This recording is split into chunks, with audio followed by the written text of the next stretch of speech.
Welcome to the Age Groupies podcast. I'm Mike Ergo, and along with my co-host Lindsay Hyken, we are here to talk about the intersection of endurance sports and mental health. Join us each week as we interview inspiring athletes and coaches, mental health experts, or discuss our own journey with you all. Now, let's get to the show. Hey guys, it's Mike here. I want to talk to you a little bit about UCAN Superstarch, my preferred sports nutrition for triathlon, running, and more. I've been using UCAN for about a year and a half, and what I love about it is that it stabilizes my blood sugar, and I notice this by the fact that I don't have any spikes or crashes. Anyone who's ever raced or trained hard knows that with a lot of the sports nutrition stuff out there, you can get a nice burst of energy, but then it's kind of like a bright flame, burns bright, then goes out quickly, and then you crash, and then you're hungry again. You got to repeat that cycle, and eventually you get gassy, bloated, and just feel yucky. I don't have any of those problems with UCAN because I can take it an hour to a half hour to even 15 minutes before an event and feel great. And the thing is, it keeps me going. I've used only a few bottles of UCAN to complete 3 70.3 mile triathlons last year, and I never felt hungry. That was the thing. I was a skeptic at first, but I've come to really love UCAN. So if you guys want to check it out and get some of your own, check out our show notes and click the link there. And you guys will save at least 10%, depending on what kind of deals are going on. So check it out. Look in the show notes, click the link, and check out UCAN. We are all ready to go. So welcome back, Age Groupies. Today we have an awesome show for you. We are joined today by Marie Hill. Welcome.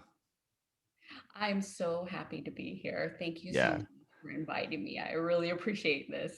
Oh yeah, we've been looking forward to this for a while. Oh, awesome.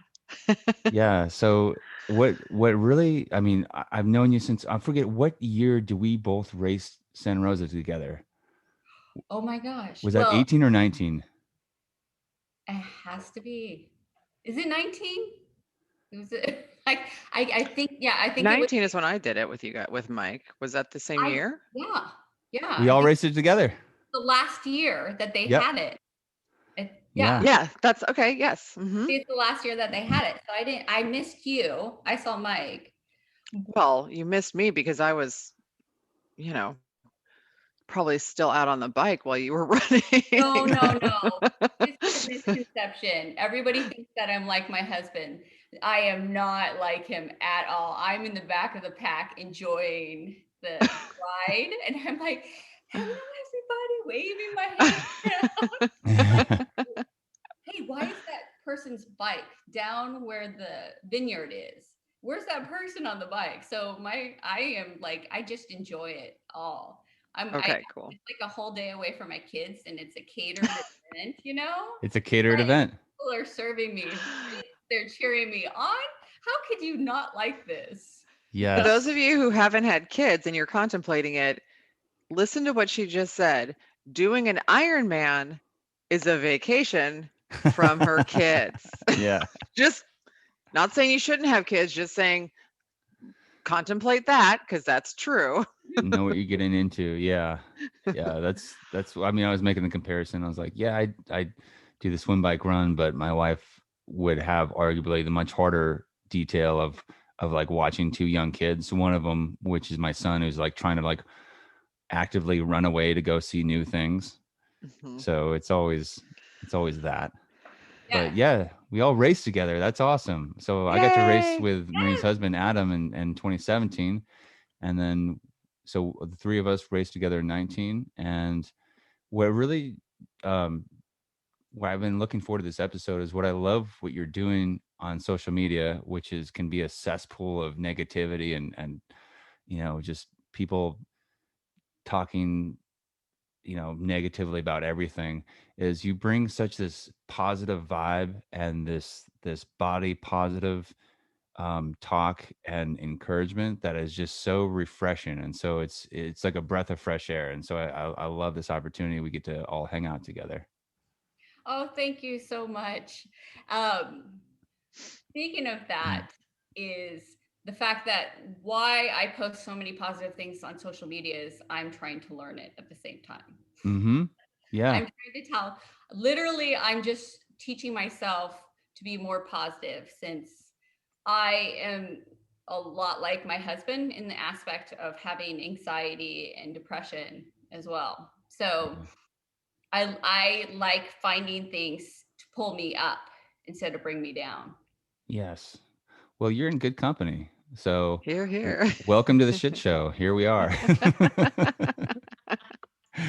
Yeah, isn't that the truth? I mean, with a lot of the stuff, I think there's a concept, and I forget who came up with it, but in the psychology field, but called the wounded healer, and it helps. The idea is that it helps if the person teaching is familiar with what it's like to be at that point, and what you're trying to help somebody, and so you have more compassion, more empathy, and so yeah, we're all just learning our way through. And what I love about what you say there too is that we it's not like you're pretending to be this guru who's never had any problems, and you're completely human, completely out there, vulnerable, saying, "Hey, I struggle with this stuff, and here's what I'm finding that could help."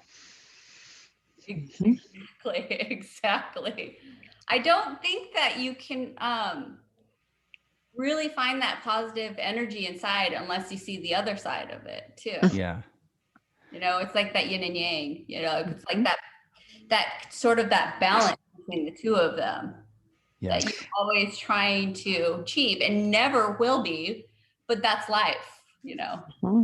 Well, that's the thing about having yeah, I mean, I agree. That's the thing about having some mental illness or whatever kind of issues that you have. For me, I feel like my life is actually more full as a sober alcoholic than it would be never having gone through that, because I have a real touchstone for what it's like to basically live in hell, and so yeah, things in life, I can, in a way, I get more joy out of simple things than I might otherwise, because I know what it's like to not have any of that, at all.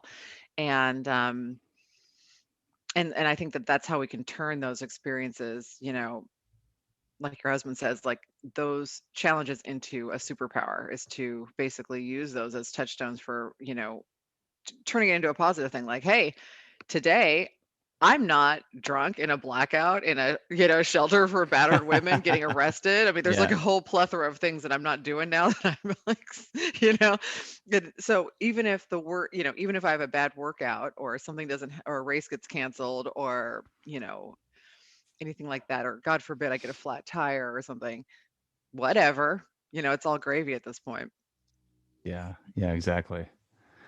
Yeah, so I'd love to hear about, kind of your journey both in sport and, struggling and dealing with depression, anxiety, and, where does this all start? Oh, it started a long time ago. I know Yeah. Adam talks about it it says in college, but mine started like when I was probably 7 or 8 years old. My anxiety, I now looking back, okay, there was my anxiety. Okay, is my mom going the right direction? Um, do we know where we're going?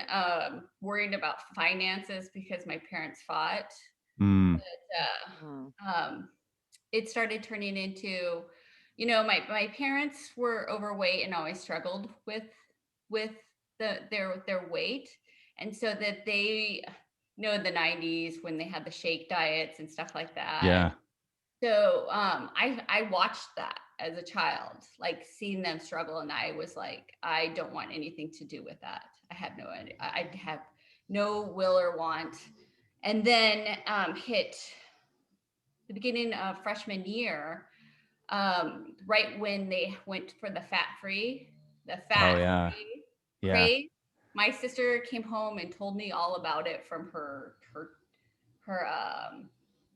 PE coach, like how fat is bad for you. And for some reason, I grabbed a hold of that Mm. and I went completely in the opposite direction to where that started fueling an eating disorder. Mm, That I started restricting and restricting and restricting and restricting. So by the time I was like 14 to the time I was 15, I was completely in anorexia. I was eating probably, I would say, about 400 or 500 calories a day. oh Yeah. my God. Wow. Yeah. Holy cow. Yeah. So that at the end of that, I have my gardener here too. I hope you can't hear that. Oh, good. It's okay. That fueled me to, like, my parents are like, I got to the point I even ran away from home. And so my parents put their foot down and I was like putting my hands up saying I need help. And so I went into counseling and then I thought I was healed. So I was going to go into college and become a marriage and family therapist. And that's when I met my husband. But during that journey, I was also my interwoven in between that. I was a swimmer. Mm. But when the anorexia started taking over, I couldn't have the energy to swim. Yeah, I was going to wonder about that because you need so many calories to be in the pool for, I mean, what are you doing for workouts? Like what, 10,000 yards a day or something? It was like an hour and a half, Monday, Wednesday, and Friday. Yeah. It was on varsity by the time I was a freshman. Not on 400 calories. Yeah, really. Yeah. So by the time, like, Oh my I mean, yeah. So I wasn't even, and then I thought I was healed after that. I really did. I really thought I was healed and I didn't need any help and went through college. And sure enough, soon after I met my husband, I started dropping weight again. And it's like I didn't even think about it. It wasn't even a thought in my head.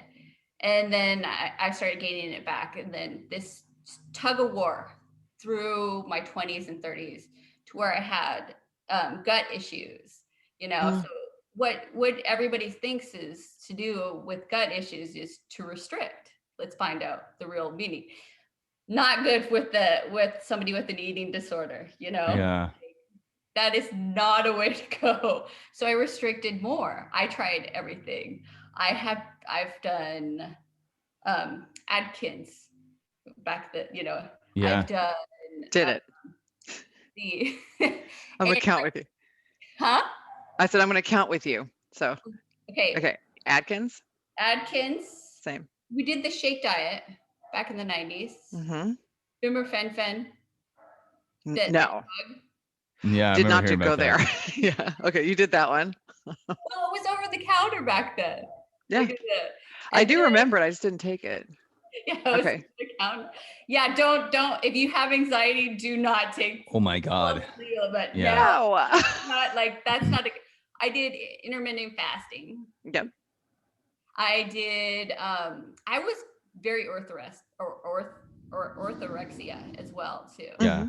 Where I restricted, I became even vegan Mm-hmm.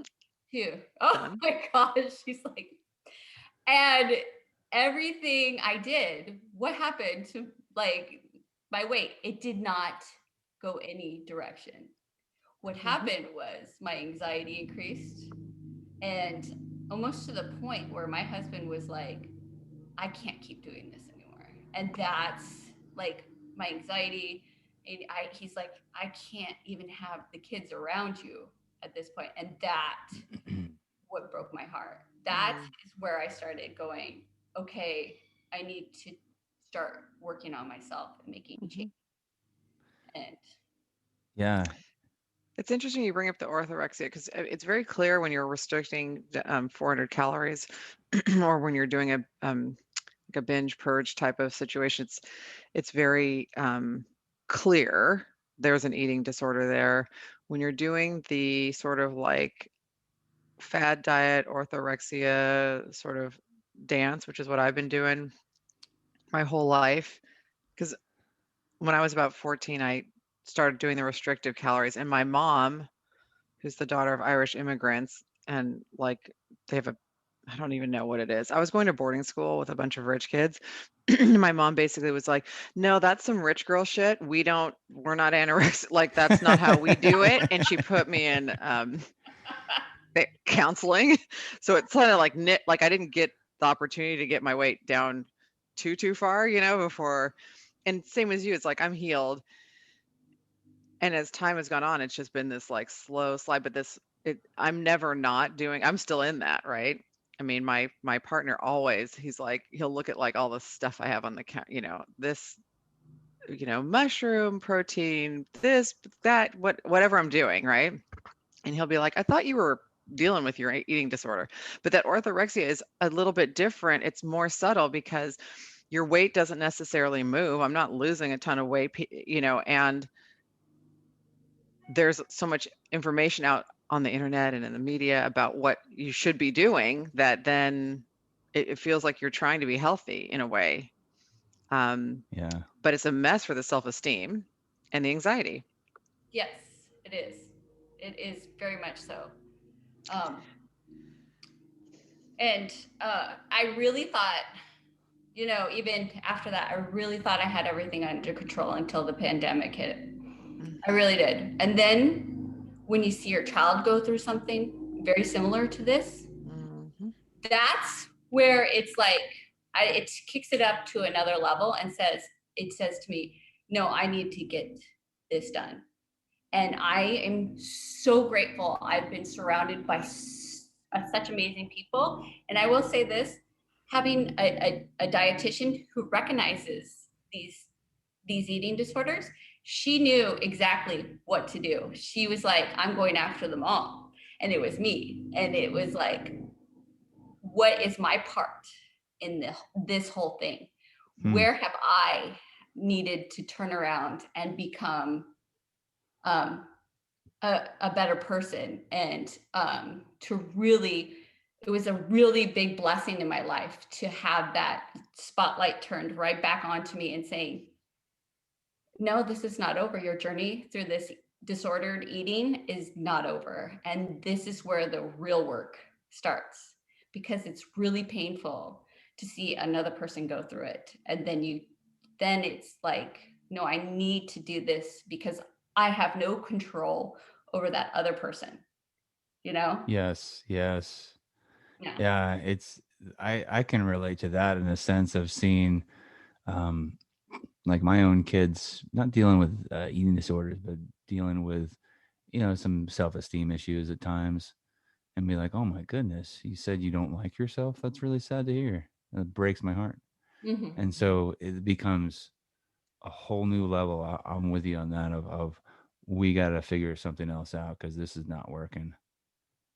Yes, Mm-hmm. yes, yes. And I think that working with a dietitian who deals with eating disorders is the best way to get over that that idea of trying to manipulate food and having that fear food. Like, it was funny when you asked me what my journey was to being healthy. I think that I relate being healthy is like, they changed it all around. They Yeah. changed that word. I feel like society has changed that word into something and manipulating it to cover up diets. And then Yeah. I thought of it this morning and I was like, you know, my I need to have a healthy relationship with food, to the point where it's not the same as alcohol. I wish it was. I wish I could approach it the way we could just take it out of our house and be done with it. Like, Alcohol's easier. As a sober alcoholic, yes. I had an easier time getting sober than I have addressing the insanity that is my thought process around food. I mean, because you can just abstinence is the Yeah. key for drug and alcohol. You do not need it, right? Like I never, but food, it's like if I had to have half a beer every day to live, I I couldn't get sober, right? I mean, and that's the problem with food. I tried OA, which is Overeaters Anonymous. It covers not just overeating, but other eating stuff. And because I have quite a few sober friends who needed that program too, it works well for them. The Well, I shouldn't say OA. I tried FA, which is food addicts. Oh, I think. Same 12 steps. Don't, I mean, it's good for certain people. It's great for certain. I have a friend who's sober and also left to her own devices, like 300 pounds. Like if she just, you know what I mean? She just can't not. And so it has a very strict way of eating. It doesn't, I mean, there's no sugar. It's restrictive in the sense that you're not eating certain things that you do not need, like how it is with alcohol. Like you don't need to eat Like red processed vines. sugar. Yeah, you don't need to eat. There's none. And they have a kind of a prescription. It's like a lot of vegetables. They do mix in carbs. There's protein, and you have a sponsor, and you do all that. The problem I had was that, the way the program works, because food is so hard to deal with, you have to call into your sponsor every morning. I had to call in at 7 a.m. and tell her every freaking thing I was going to eat all day that day, like already. And it's because it's so hard to have free will with food if you're struggling with overeating or whatever. And it's the same. It was, I know people who recovered from anorexia that way, because there's a certain amount of calories in that prescribed diet that you will get if you eat it all. So they would have to say, I'm going to eat all these things. But it just triggered what you're talking about, which is, in me, it triggered bad food, bad behavior, could be like self-judge. It didn't help me get freedom around my relationship with food. So I had to quit Yeah. because I was like, I'm getting crazier. This is not. It's funny you bring up the labeling of food of as good and bad, and so I know you guys were talking about your red Red vine, your Oh yes. red vine. addiction. It's funny. Do you too? When you grab them, are you hiding them into like almost like it's a secret sort of thing? Like, or are you like enjoying it at all? Because I'm enjoying it, but I'm also talking shit to myself at the same time. But because my partner loves to eat them and he eats them all the time and he has no issues with it. He's like, I'm eating this. Like he doesn't care, right? And so I will be like, I'm relapsing, and sit on the couch with him and eat them. And as I'm putting them in, I'm going, ooh, these are so tasty. I hate myself. Like, you know Yeah. what I mean? It's Yeah. so fucked up. It's I, so. I'll tell you, my go-to is to go buy them at either like a CVS or a gas station and hide them in my truck and eat them while I drive, like a psychopath.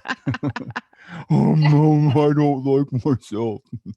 that's like, oh, it's funny. Like working with a dietitian with uh they they go with intuitive eating, and I found that very freeing, where just taking that food, not only the food like you enjoy and love, but that fear food, and Hmm. you eat it. Yeah. And the act of eating it gives away its power. So it's kind of like the opposite of alcohol. Like you have to write down your list of fear foods and then go through them at one at a time. You Oh know. wow. Yeah. I've been And reading, I have that book and I have the workbook for the intuitive eating. And at the beginning, they talk about you're going to go through a phase of eating all the stuff, right? Like the fear, the just like, oh, I can eat chips whenever I feel like it, and then you just into. And I am so far. Maybe I need the help of a dietitian, because I failed, because I did that for like a week and gained a tiny bit of weight and was just like, hell no, and then just stopped doing the intuitive eating Yeah. because I was like, So my they became intuition's more fucked fear up. foods. I think in the sport of triathlon, we invest so much money in coaching, and when it goes to diet and nutrition, we don't. I mean, we don't go to the source of how, if you're disordered eating, like, I can't control myself around sugar. We're just we're not going to somebody who could help us out. Yeah. Right. Yeah. Yeah. And I think that has been the biggest benefit in my life, you know, from working with a dietitian. So did you get to this dietitian through your child's own? Yes. Yeah, wow, that's Yes. amazing. Yes. So it was like together doing this sort of thing. So Oh wow. Awesome. That's awesome. You know, Well, you feel light, and like you have an aura of sort of lightness about you that, I don't feel when I talk about food, which is pretty inspiring. yeah. Um, yeah. So in the pandemic, so how long have you been working? So let me just I'd like to hear kind of a little bit about the journey in the pandemic. I know you were saying your daughter, when you started looking at your own stuff, kind of how did that go for you? What was it No, like it to was start really? horrible. It was horrible. I didn't want to do it. I was like, why the hell did it was the same with my husband getting sober. Why do I have to go to Al-Anon? Like Yeah. it's his, not mine. Like Yeah. my my mom but both but my mom was an alcoholic as well too, and I stopped drinking. And so it was funny. It's like, oh wait, what this doesn't this sort of thing involves me too, and I play a part in all. Mhm. So I have to, like they say, clean up your side of the street. Like Mhm.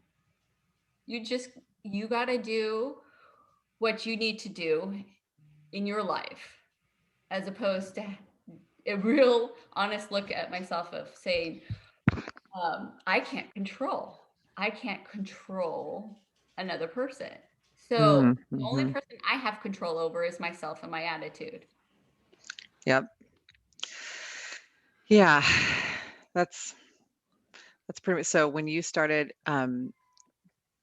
it sounds like they started you on the intuitive eating sort of, and I do follow a lot of intuitive eating people on Instagram because I did get early on when the podcast I got a private message from a listener. It might have been right when I started working with Mike or maybe even before. But I had shared about my feelings about food and whatever body image, and someone from the podcast that I don't know private messaged me and was like, you need to read this book and do this workbook and you need to so she had said intuitive eating. She's like, I'm hearing you on this show and it's not, super healthy. I mean, she wasn't judging, but she was like, this might help you. Um, so you went through the phase of eating all the things, writing down your fear foods. Did you do that exercise yourself with the dietitian? And did you have fear foods or were you kind of Much past that? the same. Oh yeah. Like pizza, like, oh, I was like, oh no, this is contributing to my gut issues. I can't eat gluten, Oh yeah, I did the gluten, gluten Oh, free, gluten free, of gluten Oh, course. I've been there. Yeah. low carb. Yeah. And looking back, it's like none of it worked. And this way, like I can enjoy stuff. I mean, pizza is okay. Like I grew up, my mom didn't cook as much. I did most of the cooking, Mm. like hamburger helper sort of stuff. But like I grew up with boxed cookies and I didn't like the taste of them. So when I had to eat them, I was like, you know what? These I don't really care for them. Or no, trying those foods that are like, no, they're bad. They're bad for you in quotation marks. Hmm. Mhm. Like my kid hadn't had McDonald's ever. And I took him to McDonald's last week. Oh, what they Yeah, think?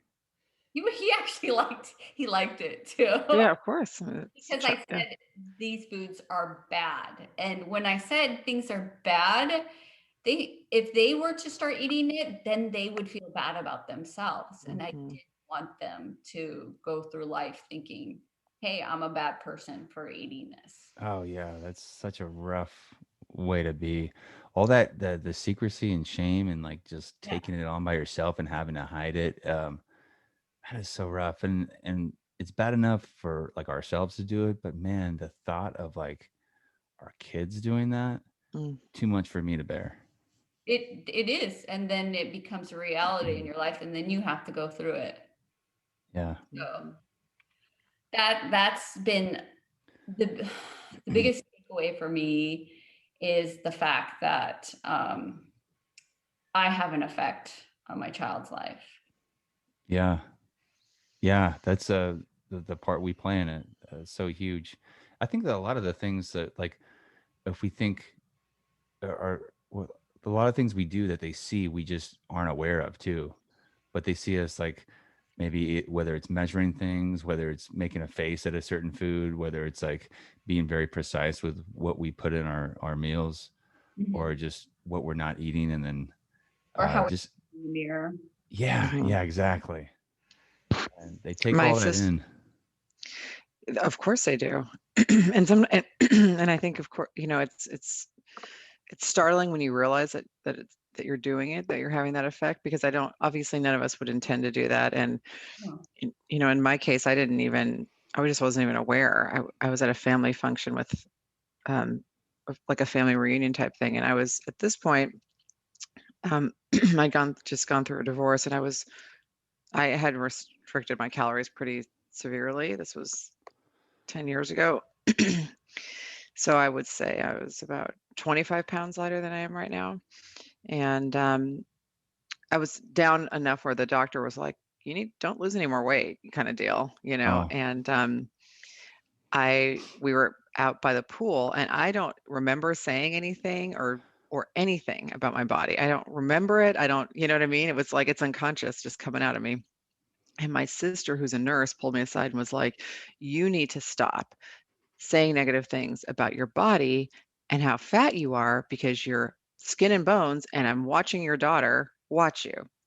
And she's mm, 25 now, so she was 15 then. And I was like, I didn't even remember saying anything. I was like, I'm saying stuff about, she's like, hello, you know, um, and yeah, I mean, that really, like you said, it's like whatever's going on for me, yes, I want to have the best life I can have. But when I realized that like my kid was zoning in on what I was saying, and at the time, Jillian was very thin. She was eating healthy, but naturally thin. But I've since heard her say things that I, echo what I said. And it's painful to see. And you don't want that for your kids. Yeah. Um, But I think this thing with the food is so ingrained in it, or just whatever. Self-esteem is such a hard, I don't know, it can be hard to know that you're doing things wrong or that you're having that impact on your kid, at least for me. yeah. Yeah. Yeah, and then throw in another complication too for, if you have to start any kind of prescription medication, that side effects can include weight gain. I mean, that can create a whole new, mental, mind fuck for everybody, Yep. like trying to lose weight. And it's like, well, maybe I should restrict more, or and it Not can going to really help though. ramp that up. Yeah, exactly. It's like people think that restricting is going to help them lose weight. It maybe for a short time, Yeah. but in the long run. But how like intermittent fasting? I'm sorry, but I was not a very nice person on that. Oh yeah. Yeah, I was not a very nice person. Well, I should say I got in some super dark moods when I tried the ketogenic diet, Yeah. Mm, and it just I got so low. And of course I wasn't taking the right meds at that point too. So not only is like I'm having blood sugar issues, but I'm having, like no carbohydrates, and thinking like, well, eventually this will work if I just do it more. And then that's what people in cults say. Like if you're yeah. not successful in a cult, you're like, because I'm not faithful enough. I need to Right. do Right. more sacrificing of goats or whatever it is, Right. and then I'll finally be Let me double okay. down on this I got to double down. weird whatever I got going on. Hmm. That was with me in exercise too. It's Yeah. Mhm. like, oh my gosh, maybe Mm. I just not working out hard enough or working, like that threw me into a depression. Yeah. Like, why am I not looking like this person in the magazines or back in the day? Yeah. Uh-huh. Yeah. Well, we all have that image, like triathletes. There's a very specific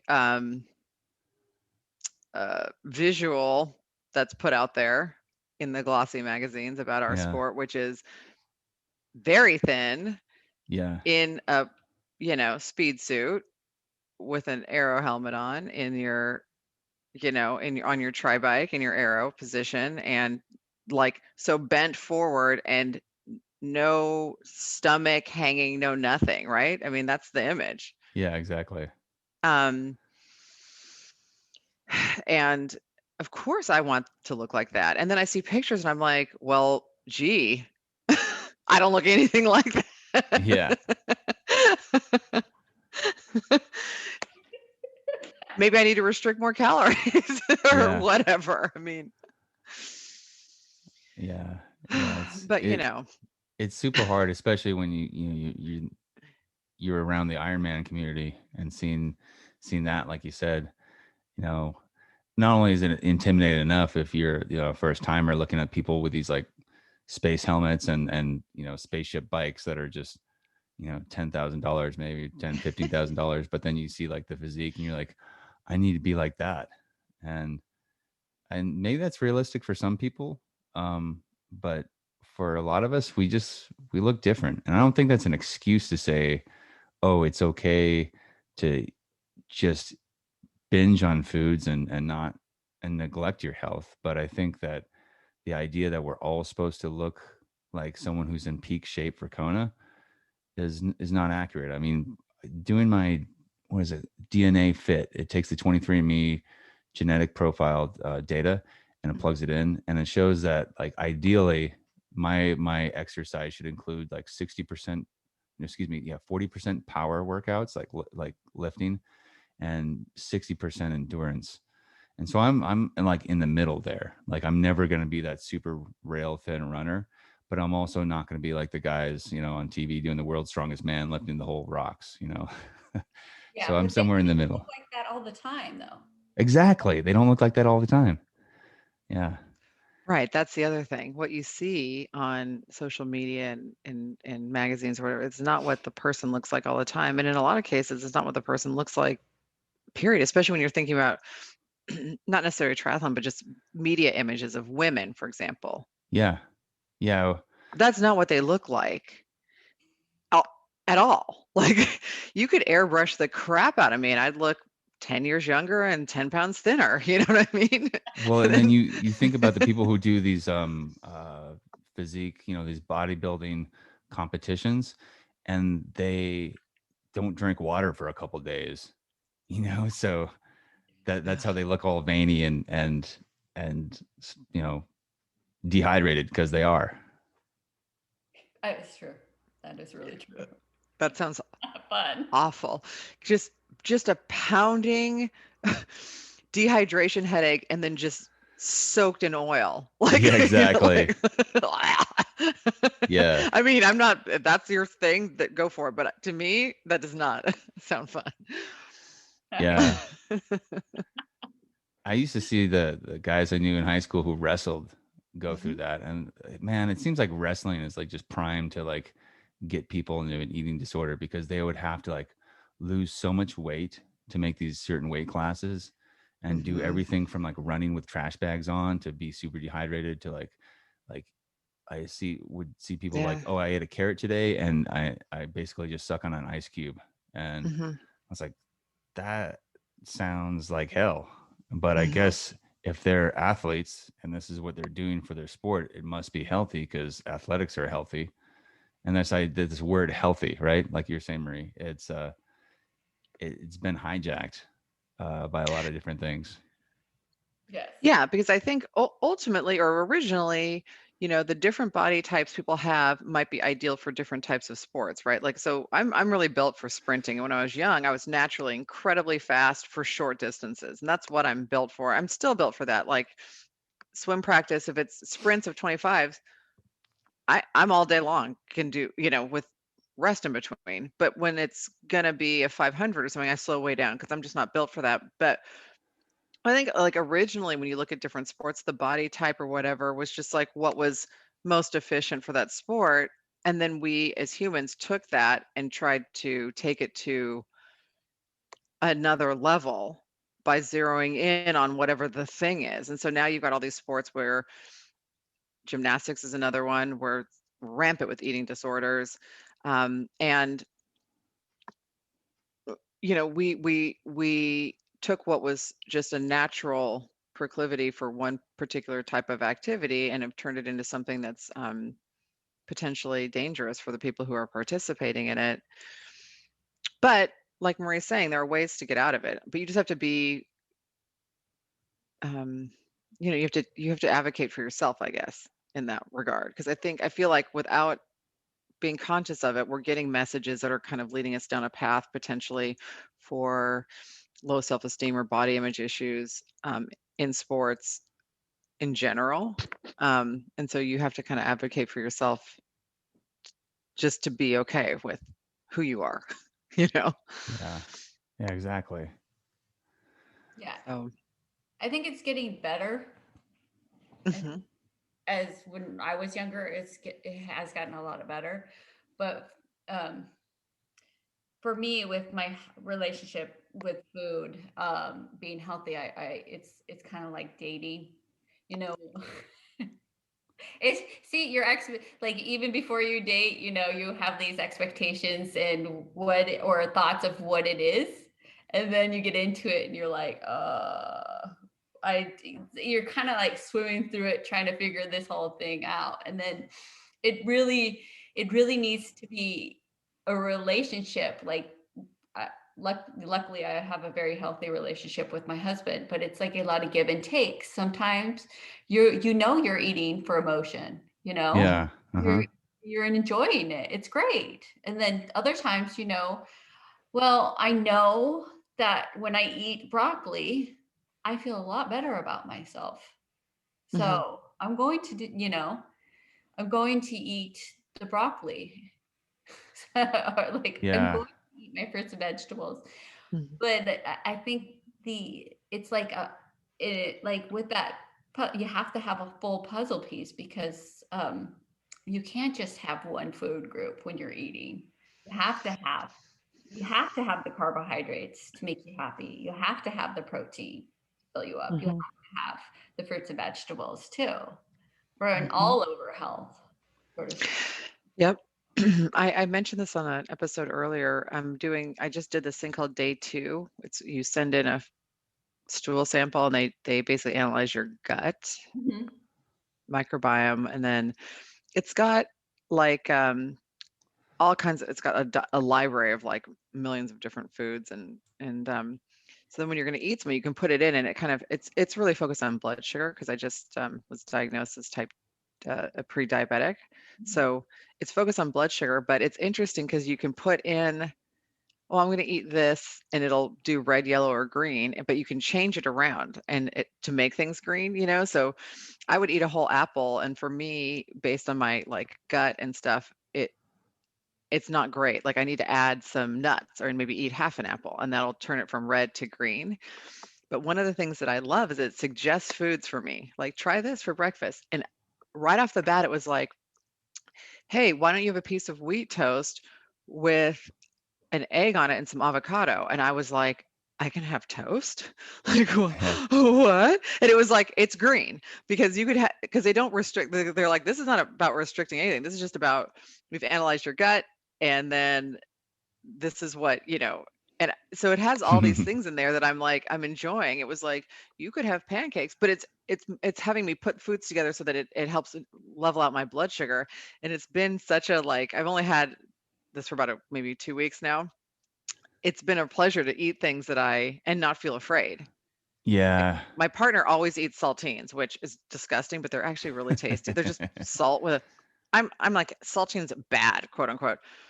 So I went in there with saltines, and it was like I think I had 4 saltines and I had something else, and it was green, and I was like, I can eat these saltines and feel and not pay consequences physically because I do want to take care of myself, but to just not have everything be bad or good. It's not Nothing's bad or good. It was just about how you put it together. And that has been freeing, I guess. So I've had Yeah. carbs lately. I'm in a good mood. When you said the eating wheat toast, I got this little fear like, uh-oh, the paleo police are going to show up and they're going to get you. Uh-huh. And it was like, no, you can have wheat toast. Yeah.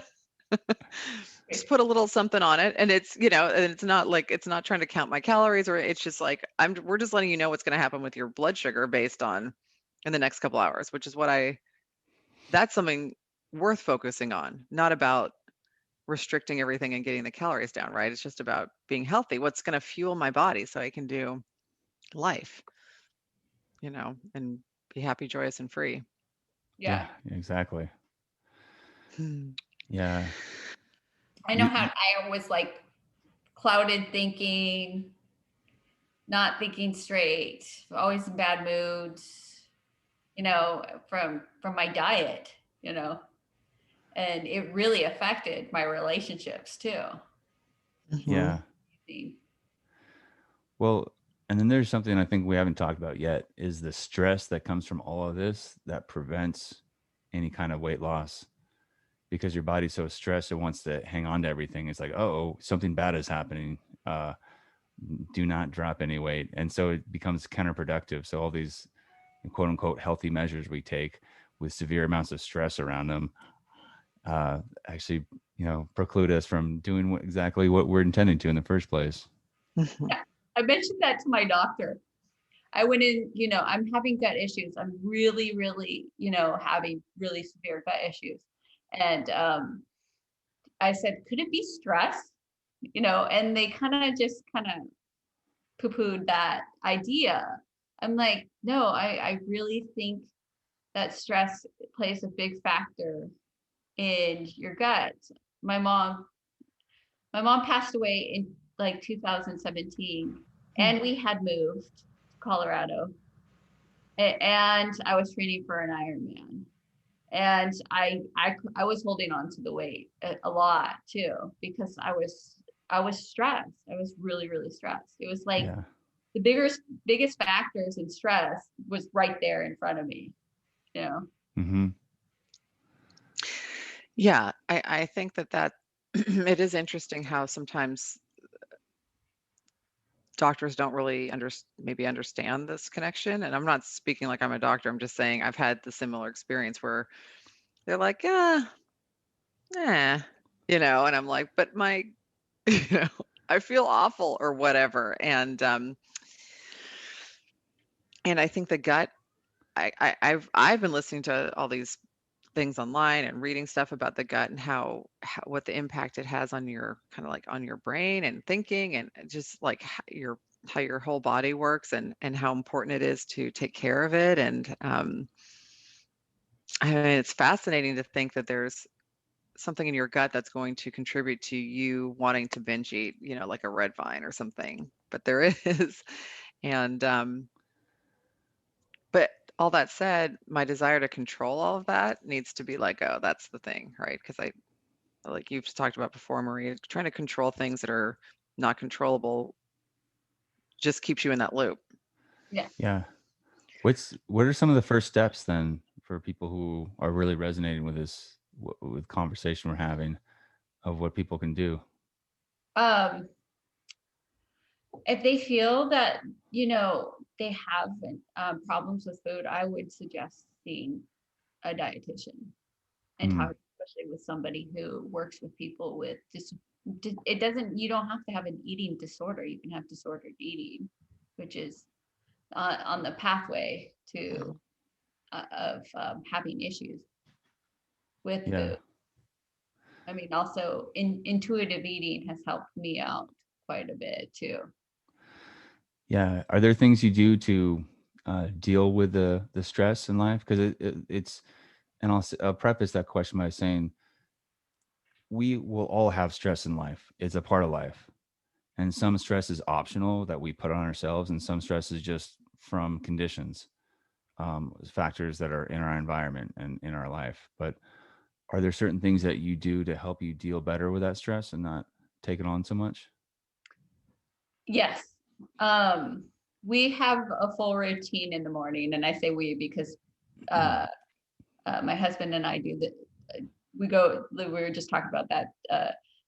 I get up in the morning, I go downstairs, I meditate, um, and then I work out, um, and then I eat breakfast, and then I start journaling too.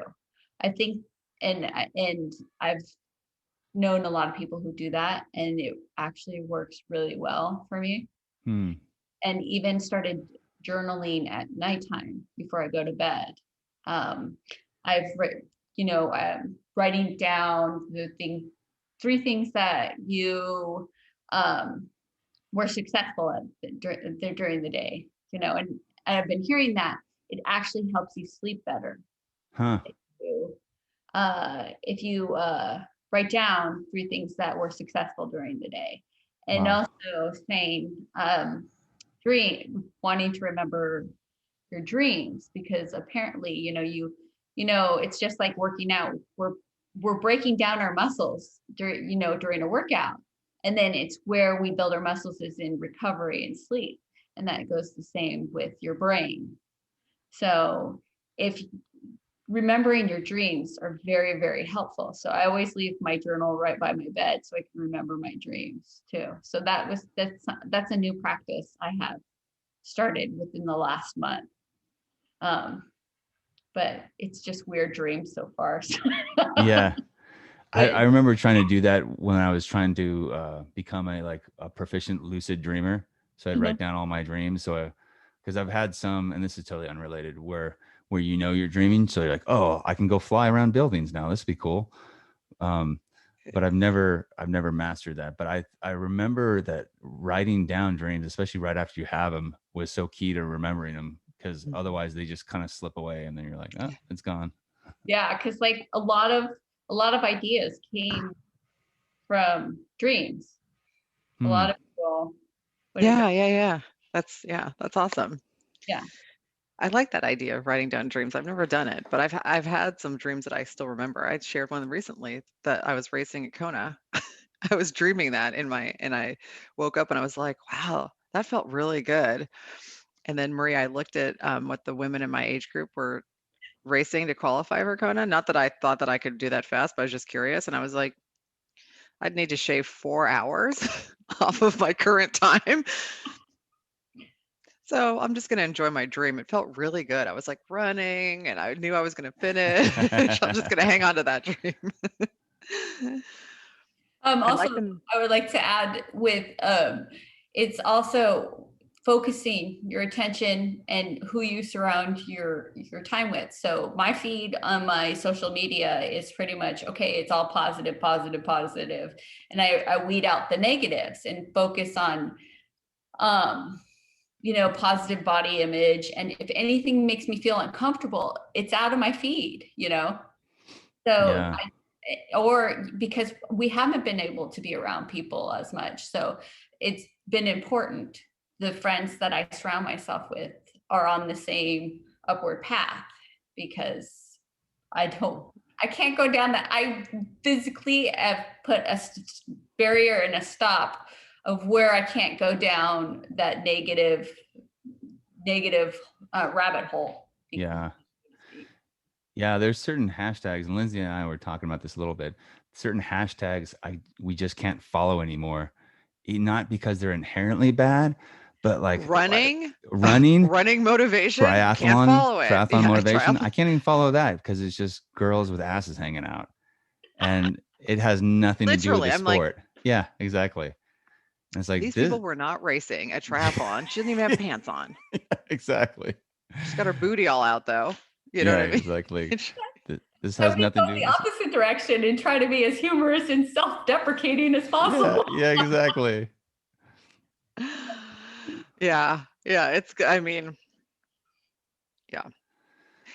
What's interesting about that, like the running, so because I was following running and stuff, and what's interesting is how the algorithm then's like, oh, here's running motivation for you.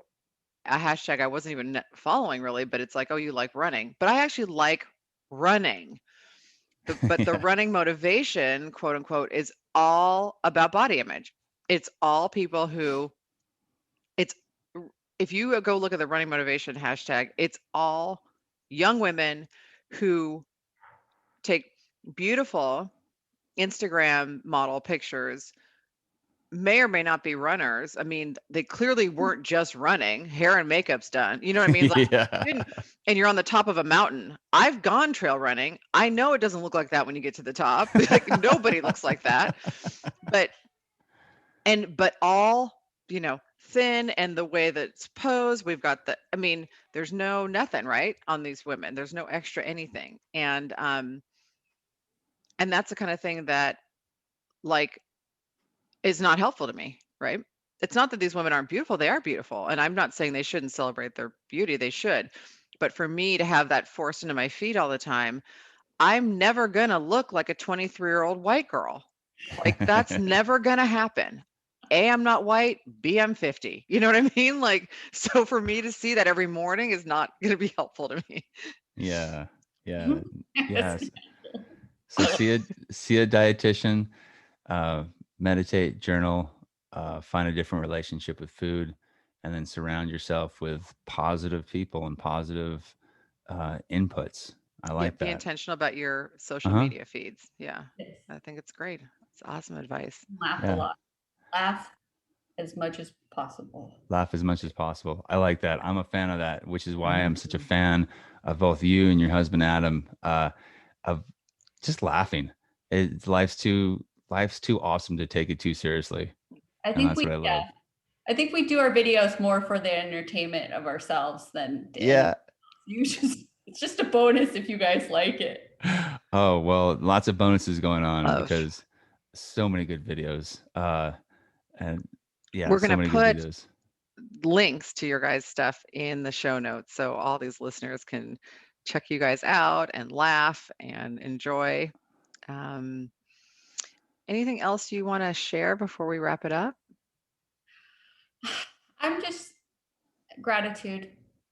I am grateful that I got to share this time with you guys um, and be around such amazing people. So thank you so much. Well, Thank you for coming. yeah, It's thank been you. amazing. This is really fun, and I love this talk. I mean, it's we talked before, Marie, and you're like, let's not get into technical talk. I'm not even sure what my FTP is, and I responded, I'm not 100% confident I know what FTP stands for. I think I know, but I can't say with I just 100%. learned. I just learned like a week ago. My coach, or 2 weeks ago, my coach made me do the FTP test on Zwift, and I was like, "What is this I'm doing?" And then when I realized and had to do it, I was like, "This sucks." Yeah. Yeah, it does. I know that it sucks, and that's my That's all you need to definition of know. it. I don't. I've been explained to it. I was trying to explain it to me about like 5 times probably, and I'm like glazed over, going, "Okay, all Yeah. right." If you do the short version on Zwift, it ends up being 20 minutes of your max effort for the whole time, like just as Uh, hard as you can for 20 minutes. And it's got a little watt meter, and it's trying to keep you're just trying to get as high as you can on the watts for as long as you can. so And it then the stands FTP, for faint, feel the throw up, and pain. pass out. Feel the pain. Yeah, feel the pain. Or faint, throw up, and pass out. Right. When I was doing it, my dogs kept coming in the room to see if I was okay because they were like, she's got to be dying. Because I was like audibly, just like trying to go. Oh yeah, that's hilarious. They're Like, like, oh, you can get off this machine. Right. They're like, is she okay? I'm like, I'm not okay, you guys. I'm not very audible, but like other people in my house are. I'm not going to give it away who. Well, I'm usually not. That's why the dogs were like, what's happening? Yes. It's All right, not you necessary, guys. but I've heard it makes the Zwift more accurate, like if you have a smart Oh trainer, yeah, but it's yeah. not like it's necessary. Okay. So don't worry about it. I don't have a really amazing bike or, you know, I just do it. I loved do it. Like I would probably do another full, but I think my husband's done with me for doing fulls. Like, Maybe when the kids are a little older, you guys can do them. Yeah. you know what is really sad is doing it was doing Wisconsin with my husband and getting onto the run, and a mile one into it, and I finally see my husband that the day, and I'm like emotional, and I had I that bike ride is just killer, Yeah. which he didn't explain that to me. I think he did that for me purposely. Is it? I didn't know that. That Wisconsin? bike ride Yeah. is very hilly. Oh, is it? Oh, I've assumed it was gonna be flat. What, in Wisconsin? Yeah. Oh my gosh, no. No, Oh no. my God. Oh, that's good to know. I'll keep that in my mind. Oh, and it's almost as difficult as Oceanside, I would say. Oh, But wow. That's serious. yeah, I think so. But maybe it's because it was my first Ironman, and I get mile one, and I'm emotional. I haven't seen my children all day, and I finally see my husband, and he's like, "What mile are you on?" And I'm like, "I'm mile one." He's like, "I'm on mile 25." Difference between us. And Yeah. that's him being slow. That was his almost his slowest time was Yeah. He's just a Yeah. speedy dude. Yeah. six I've, hours later. He was my Sherpa for like the next 6 hours after that. yeah. So, Yeah, I didn't have anything left in me to Sherpa. Of course, there was no, I wouldn't have at the end of an Ironman been able to. Of course, at that point, there's only a few minutes left, so there's nothing to Sherpa. But Yeah. we're probably at the same spot almost at the same time then. I probably saw you out there, but we just didn't. Yeah, I didn't know you then. When you were Yeah. talking about the whole Santa Rosa run course at nighttime, when you were talking about how you thought you saw somebody smoking crack or something. Yeah, they were just like some guy was sitting over on the side, clearly like a crackhead with like a cane, and it was weird. And I was like, "Do you see that guy?" No, I was freaking out because I thought I could, like, I'm a girl, I'm all by myself, and I'm really tired. So I don't Yeah. take people off That was exactly, Mike, you may not know this, but women, we are aware that we are prey. And so, in general, and so you kind of like, I liked the dark, I liked the trail, and then, but then I realized, oh, there's weird men hiding in the bushes right now. Like this is like, Yeah.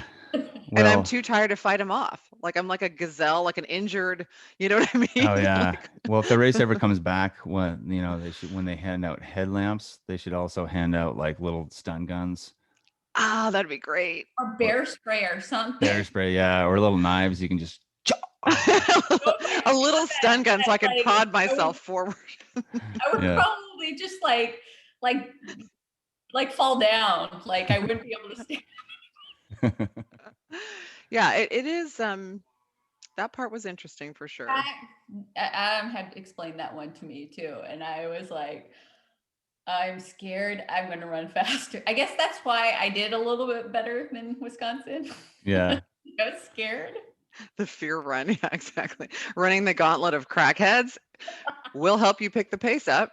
Yes. Because I had been doing a run walk, rhythm because I had knee issues. And when it got dark, I was like, I'm going to do a jog and run and like, jog if I'm near people and then haul butt when I'm by myself. I completely changed up the rhythm because of the fear of weirdos. Well, speaking of fear of weirdos, I need to go cook some breakfast for some children. Oh, you're Yeah. All right. Thanks again, Marie. Yeah. Oh, it's nice meeting you, Lindsay. I hope I get to see you. You too. Yeah, Yeah. we will someday. Yes. Definitely. We'll be talking again soon on this podcast because this is what we're all about, the cross section of sport and mental health. So That's thank right. you for sharing your time with us, Marie, and thank you for sharing, all the wisdom you've gleaned about eating and a more balanced, healthy relationship to it. So age groupies, check out the show notes for links and where you can find Marie. And Yeah. we will see you all next week. Bye.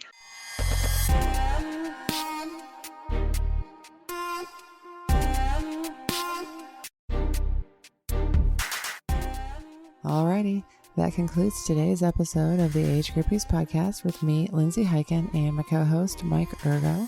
We really hope you enjoyed it. You can follow the show on Instagram at Age Groupies, join our Age Groupies page on Facebook, and look us up by name, Lindsay Hyken and Mike Ergo on Strava. If you have questions, comments, or topic ideas, feel free to email us at agegroupies@gmail.com. If you enjoy the show, please leave a rating and review on iTunes or wherever you get your podcasts, as this really helps us get more exposure while we try to grow this little venture. And of course, if you have friends you think might like the show, please be sure to share it with them.